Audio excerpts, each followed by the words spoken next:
Good morning everyone, welcome back to आपकी class coaching centre. तो आज के क्लास में हम बचत प्रवृत्ति के बारे में जानेंगे कि एमपीएस की विशेषताएं क्या होते हैं। ये सभी चीज के बारे में इस क्लास में सीखने को मिलेगा। यदि आप अंत तक वीडियो के बने रहते हैं तो आपको इन सभी चीज के बारे में बहुत ही अच्छे तरीके से समझने को मिलेंगे कि सीमांत बचत प्रवृत्ति क्या होते हैं, एमपीएस की विशेषताएं क्या होती है, बचत क्या होती है, इन सभी चीज के बारे में आपको डिटेल से इस क्लास में समझाया जाएगा। ठीक है, तो आप वीडियो के अंत तक बने रहे ताकि आपको कहीं पे भी एग्जाम आएंगे तो एग्जाम में आपको किसी प्रकार की समस्या या तो प्रॉब्लम नहीं होगा। तो आप यहाँ पे आराम से देख सकते हैं कि बचत प्रवृत्ति आखिर होते क्या है, ये सब चीज के बारे में आप अच्छे तरीके से समझने को इस क्लास में मिलेंगे। तो सबसे पहला जो हमारा होगा कि एमपीएस क्या होते हैं। आप नोट्स भी लिखते जाइए यहाँ पे कि एमपीएस क्या होते हैं, भाई ये सब आपको लिखना है। तो एमपीएस की विशेषताएं क्या होती हैं कि एमपीएस के बारे में तो हम पढ़ लिए। एमपीएस का मतलब क्या होता है, मार्जिनल प्रोपेंसिटी टू कंज्यूम होते हैं ये, ठीक है। इसी के लिए हम शॉर्ट में से एमपीसी कह दिए। एमपीसी की विशेषताएं क्या होती है। सबसे पहला विशेषता इसका होता है कि इसका जो मान होता है वो हमेशा धनात्मक में होगा। कभी भी इसका एमपीसी का मान जो होगा वो नेगेटिव नहीं होंगे, धनात्मक होंगे। कभी भी एमपीसी का मान 0 से अधिक और 1 से कम होगा, यानी कि 0 और 1 के बीच में ही एमपीसी का मान निकाले जाएंगे। कैसे हम देख सकते हैं कि एमपीसी है यहाँ पे एमपीसी, तो एमपीसी का मान हम देखेंगे तो ये क्या होगा, 0 से अधिक होगा, यानी कि बड़ा उधर का मुंह तरफ खोल दिए, जिधर मुंह खुलता है वो बड़ा हो जाता है। 0 से क्या होंगे, एमपीसी अधिक होंगे और 1 से क्या होंगे, कम होंगे। तो 1 से क्या हो जाएंगे, कम हो जाएंगे। तो इस तरह से हम एमपीसी को बोलेंगे कि ये 0 से अधिक हो रहा है। ये देखिए 0 से अधिक और 1 से कम हो रहा है। तो यही होते हैं हमारे एमपीसी की विशेषताएं होती है कि इसका मान हमेशा धनात्मक में होगा। यदि आपको और अच्छे तरीके इसको जानना है तो इसकी और एक विशेषता होती है कि जैसे जैसे आय बढ़ेगा एमपीसी घटेगा। आय और एमपीसी के साथ उल्टा रिलेशन होता है। देखिए आय जो होता है और एक है एमपीसी। जैसे कि हम आय को बढ़ाते हैं, यदि हम आय को बढ़ाते हैं तो हमारा क्या हो जाएगा, एमपीसी जो होगा ऑटोमेटिकली घट जाएगा। लेकिन यह उपभोग के साथ इसका उपभोग के साथ उल्टा रिलेशन होता है। उपभोग के साथ कैसा रिलेशन होता है, इसका सीधा रिलेशन होता है। उपभोग उपभोग उपभोग के साथ इसका सीधा रिलेशन होता है एमपीसी का। कैसे, एमपीसी बढ़ेगा तो उपभोग भी बढ़ेगा, लेकिन आय के साथ उल्टा रिलेशन होता है। आपको याद रखना है, जैसे ही हमारा उपभोग को हम इस तरह से हम बढ़ाएंगे तो एमपीसी भी क्या होगा, बढ़ता हुआ नजर आएगा।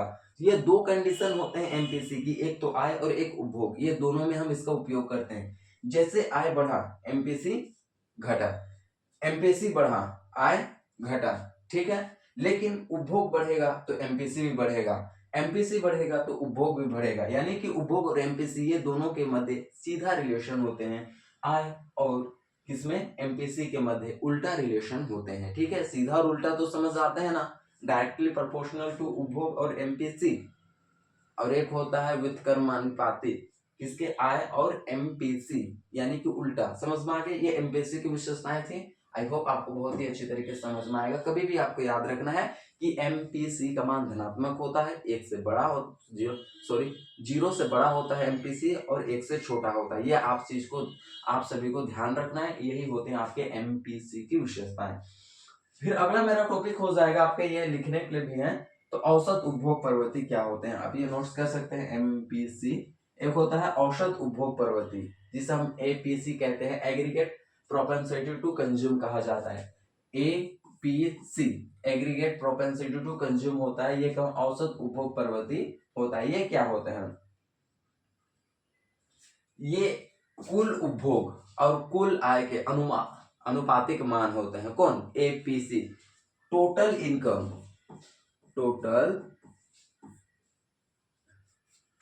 टोटल इनकम, ठीक है, आईएन टोटल इनकम प्लस क्या है, कंज्यूम उपभोग। तो सी से हम कंज्यूम आपको डिनोट करना है और आईएन से इनकम। तो total income plus total consume के अनुपातिक मान, रेशियो ही क्या होते हैं आपके, एपीसी होता है, एवरेज प्रोपेंसिटी टू कंज्यूम होता है। इसका जो फॉर्मूला होता है APC equal to C by Y होता है। सी बाई वाई का मतलब कहना है कि सी बटे आई, ऐसे इस तरह से आप लिख सकते हैं इसे। ठीक है, तो ये आपके फॉर्मूला इस तरह से होंगे। तो क्या इसको समझ में आ गया, ज्यादा इसमें ताम झाम नहीं करनी है। यदि इसके क्वेश्चन दिए होंगे तो हम इसे सोल्व कर सकते हैं। ठीक है, यहाँ पर आप लिख सकते हैं कि एपीसी, जहां एपीसी औसत उपभोग प्रवृत्ति है, सी कुल उपभोग है और वाई कुल आय है। इसी के लिए हम एपीसी को इस तरह से हम लिख सकते हैं, एपीसी इक्वल टू क्या होंगे यहाँ पे सी बाई वाई। एपीसी क्या है तो एपीसी ये है और कुल उपभोग क्या है सी है और कुल आय आपका वाई है। ये आपको समझ में आए, आपको अच्छे तरीके से समझना है। उसके बाद हाँ एक क्वेश्चन दिया हुआ है यहाँ पे, सोल्व करते हैं। चलिए ये आपको नोट्स करना है तो नोट्स कर सकते हैं कि एक क्वेश्चन दिया गया है कि यदि किसी व्यक्ति की मासिक आय कितना है 1000 है तथा उपभोग कितना है वे कितना है उनका 600 है, तो एक PC aggregate propensity to consume ज्ञात करें। ये आपके क्वेश्चन में दिए हुए हैं, ठीक है। तो हम इसे किस तरह से ज्ञात कर सकते हैं कि हमारा फॉर्मूला क्या होता है ए पी सी। एपीसी हमें ज्ञात करने बोले हैं और हमें दिए क्या है उपभोग, यानी सी कितना दिया हुआ है 600, ठीक है। और हमारे पास आय यानी कि वाई कितने दिए हुए हैं 1000। तो हम इसे अच्छे तरीके से निकाल सकते हैं कि नहीं निकाल सकते हैं। तो कैसे हम निकालेंगे तो A P C equal to C by Y, इस तरह से हम कर सकते हैं। सी के जगह हम क्या बैठा देंगे 600 बैठा देंगे और y के जगह हम कितना बैठा देंगे 1000 बैठा देंगे। क्या आप कटेंगे, आप बोलिएगा तो कट ही नहीं रहे हैं, तो क्या करेंगे एक जीरो ऊपर लगा देंगे तो इधर भी एक जीरो और पॉइंट लग जाएगा। लगेगा कि नहीं लगेगा। हम तो 1000 को आप कितना बार से काट सकते हैं 6 बार से काट सकते हैं। तो ये होते हैं आपके इस तरह से आपके एपीसी यदि आपको निकालने के लिए दिए जाएंगे तो आप अच्छे तरीके से इस तरह से आप निकाल सकते हैं। तो क्या हमें डाउट है कि एपीसी क्या होता है, एग्रीगेट प्रोपेंसिटी टू कंज्यूम क्या होता है, आपको कहीं पे डाउट्स है? ये कुल आय और कुल उपभोग के अनुपातिक मान होता है, मात्र इतना। और इसका फॉर्मूला याद रखिएगा, आपके खाली ये क्वेश्चन सॉल्व करने के लिए दिए जाएंगे। यदि आपको अच्छे से आते हैं तो इससे क्वेश्चन सॉल्व कर सकते हैं, ठीक है। ये समझ में आ गया, तो ये आपके हैं फॉर्मूला, इसे आप लिख सकते हैं ठीक है। हाँ ये आपके क्वेश्चन है, यहाँ पे क्यू लिख दे रहे हैं, क्वेश्चन है। एपीसी के बाद हम पढ़ाए उसका एक क्वेश्चन दे दिए जिसे आपको सोल्व करना है। ये आपका सोल्व हो गया, ठीक है। आंसर सब है। उसके बाद हम देखते हैं कि बचत प्रवृत्ति आखिर होता क्या है। आपको समझना है कि आय पैसा कमाने के हमारे विभिन्न स्रोत होते हैं, ठीक है। हम कहीं से भी पैसा कमा सकते हैं, कोई व्यापार करके पैसा कमा सकता है, कोई जॉब करके पैसा कमा सकता है, तो कोई दुकान खोल करके पैसा कमा सकता है, तो कोई खेती करके पैसा कमा सकता है। यानी कि पैसा कमाने का अलग अलग स्तर है, सभी का विभिन्न स्तर है। तो जितना हम पैसा कमाते हैं उस स्तर से उसमें हम कितना पैसा बचाते हैं वही हमारा क्या कहलाता है बचत प्रवृत्ति कहलाता है। के संबंध को ये बताता है, तो वही बचत प्रवृत्ति आपके कहलाते हैं। हम टोटल इनकम कितना हमारे होते हैं और उसमें से हम कितना पैसा यानी कि सेविंग करते हैं, उसी के बीच के संबंध को बताने का जो काम करता है वो बचत प्रवृत्ति करता है। प्रोपेंसिटी टू सेव, बचत प्रवृत्ति इनका काम होता है। ये आपको समझ में आ गया, बस इतना ही आपको समझना है। उसके बाद हमको जानना है कि औसत बचत प्रवृत्ति क्या होते हैं। आपको ये भी जानना है कि आपको याद रखना है कि औसत बचत प्रवृत्ति क्या होते हैं। ये बचत तथा आय का अनुपात होता है। मात्र इसमें दो शब्द आपको जानना है कि ये बचत तथा आय का क्या होता है अनुपात होता है, उसी को हम औसत बचत प्रवृत्ति कहते हैं। तो आपको एग्जाम्पल में क्वेश्चन पूछे जाएंगे या तो डेफिनेशन पूछे जाएंगे कि औसत बचत प्रवृत्ति से आप क्या समझते हैं। तो औसत बचत प्रवृत्ति से तात्पर्य है कि आय तथा बचत के कुल अनुपातिक मान को ही हम क्या कहते हैं औसत बचत प्रवृत्ति कहते हैं। APS, average propensity to save, ठीक है। और उसमें हमें क्या पढ़े थे एपीसी पढ़े थे, कंफ्यूज नहीं होइएगा। और ये औसत बचत प्रवृत्ति एपीएस है, एवरेज प्रोपेंसिटी टू सेव। समझ में आ गया, कंफ्यूज नहीं होइएगा। इसका फॉर्मूला कैसे बन जाएंगे, इसका फॉर्मूला किस तरह से बनेगा, किस तरह से बनेगा।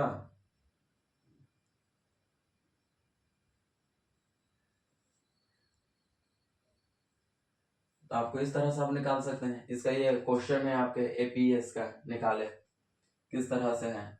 1000 दिया हुआ है मासिक आय, वाई दिए हुए हैं 1000। अब इसे अच्छे तरीके से निकाल लीजिए। 1000 वाई दिए हैं और आपका उपभोग कितना दिया हुआ है, उपभोग कितना दिया है आपका 600 दिया है, यानी कि सेविंग उपभोग आपका 6 दिया हुआ है। और आपका एपीसी निकाले, हाँ एपीसी निकाले। तो एपीसी का जो फॉर्मूला होते हैं कितना बोलते हैं, एफिसी इक्वल टू टोटल कंज्यूम। तो ये इस तरह से आप इसे निकाल सकते हैं। ठीक है, कहीं पे डाउट्स हैं तो ये आपको निकाल लीजिएगा। उसके बाद हम देखते हैं, ये लास्ट टॉपिक आपका एक और समझा देते हैं। इसमें हम देखेंगे कि ये आपके टॉपिक है। ठीक है, तो सीमांत बचत प्रवृत्ति क्या होते हैं। तो बचत में परिवर्तन और आय में परिवर्तन को ही हम क्या कहते हैं, सीमांत बचत प्रवृत्ति कहते हैं। MPS marginal propensity to consume कहते हैं कि बचत में परिवर्तन और आय में परिवर्तन को ही हम क्या कहते हैं, सीमांत बचत प्रवृत्ति के नाम से जाना जाता है। तो आप क्या इसे आपको समझने वाली क्या बात है कि आय में जो परिवर्तन आ रहे हैं, बचत में जो परिवर्तन आ रहे हैं, उनमें जो अनुपात निकला वही तो हमारा सीमांत बचत प्रवृत्ति है, एपीएस है। तो आपके याद रखना है, एक पढ़े थे हम एमपीएस है, एक पढ़े थे एपीसी और एक पढ़े थे एपीएस और ये है एमपीसी और एक हमारा था आपका एमपीएस। ये आपको ये सारे याद रखने हैं, एमपीसी, हाँ एमपीसी ही पढ़े थे।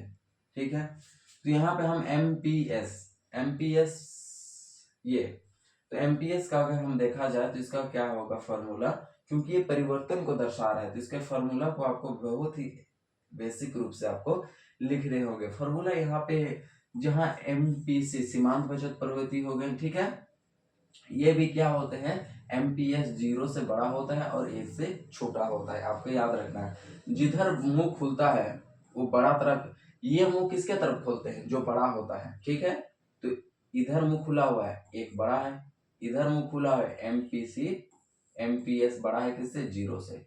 ठीक है, समझ में आ गया। तो इसमें क्या दिया गया है, क्वेश्चन दिए गए हैं, चलिए हम सोल्व करते हैं। इसका फॉर्मूला पहले आपको याद रखना है। ओके, क्या होता है, एमपीएस इक्वल टू आपका delta S by delta Y होते हैं। ठीक है, डेल्टा वाई, ये त्रिभुज तरीके से जो आकृति दिख रहा है ना, ये परिवर्तन को दर्शा रहा है। किसे, परिवर्तन, कितना परिवर्तन आ रहे हैं, अनुपात में कितना परिवर्तन आ रहे हैं, उसी को लिए हम डेल्टा का प्रयोग करते हैं, डेल या तो फिर डेल्टा। ठीक है, तो अब डेल्टा कहिए तो अच्छा लगेगा, ये सुनाएगा भी। तो इसका फॉर्मूला है कि यदि किसी व्यक्ति की आय एक माह में 200 है, कितना है, एक माह में आपका उन व्यक्ति का आय 200 है, 400 तथा 50 बचत से बढ़कर के 100 हो गया, तो एमपीएस निकाले।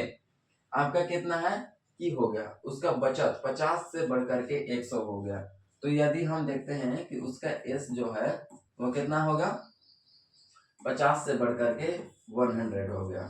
ठीक है, ये हो गया आपका डेल्टा यानी कि सेविंग बचत हो गया। वाई कितना है आपका, 200 है से 400, 200 से 400 आपका वाई है, डेल्टा वाई आपका कितना है, 200 से आपका 400 है। ठीक है, तो इस तरह आपके दिए गए हैं।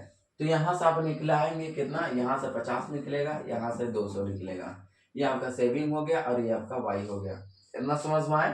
तो हम यहाँ पे क्या करेंगे कि एक तो डायरेक्टली हम कर सकते हैं कि M P S equal to क्या कर सकते हैं, delta S upon delta Y, इस तरह से हम कर सकते हैं कि नहीं। तो हम कितना लिखेंगे यहाँ पे, 50 लिखेंगे। ठीक है, और यहाँ पे कितना लिखेंगे, 200 लिखेंगे। ठीक है, 200 लिखेंगे तो अब क्या कट सकता है, अब बोलिए क्या 200 से 50 कट सकते हैं, नहीं कट सकते। तो हम क्या करेंगे, एक जीरो देंगे, तो यहाँ भी एक जीरो देंगे और एक पॉइंट, एक जीरो देने के लिए एक जीरो पॉइंट लगता है। अब कट सकते हैं, 200 से हम 2 बार काटेंगे तो कितना हो जाएंगे, यहाँ पे 400 हो जाएंगे, बचा कितना, 100, 100 बचा। अब तो भाई ये 100 और 200 फिर नहीं कट रहे हैं, तो हम यहाँ पे एक जीरो लगा देंगे। अब हम कोई भी जीरो नहीं लगाएंगे, फर्स्ट बार में जीरो लगाते हैं, इसी के लिए हम जीरो और पॉइंट का उपयोग करते हैं। फिर हम जीरो लगाते हैं, उसके बाद हम उपयोग नहीं करते हैं जीरो का। फिर ये 200 से ये 1000 कितने बार में कटेंगे, तो 5 बार में कटेंगे। ये आपका हो गया 0.25 आपका एमपीएस हो गया। तो आप बोल सकते हैं कि एमपीएस इक्वल टू 0.25 हो गए एमपीएस। ये समझ में आ गए। तो इस तरह से आप निकाल सकते हैं। सबसे पहले आपको कि कितना बढ़ा, बढ़ने को देखना है कि एस बचत 50 से बढ़कर 100 हो गया, तो इस तरह से आप लिख सकते हैं। और यहाँ पे देखिएगा कि जो इनकम है, आय जो है आपका, आय एक माह का मासिक आय है वो 200 से 400 हो गया।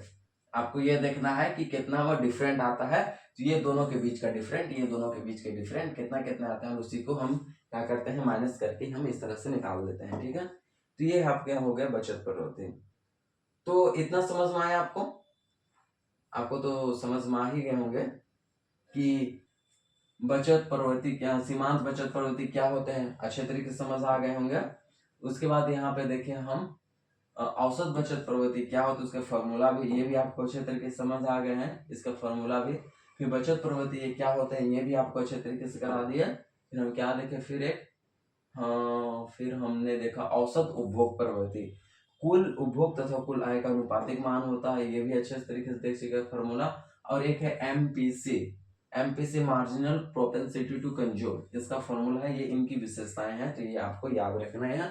एमपीसी एग्जाम में पूछे जाते हैं कि एमपीसी कितने से कितने बड़े होते हैं, तो आपको बोलना है कि एमपीसी हमेशा 0 से बड़ा होता है और 1 से छोटा होता है। कौन? एमपीसी। समझ में आ गया इतने?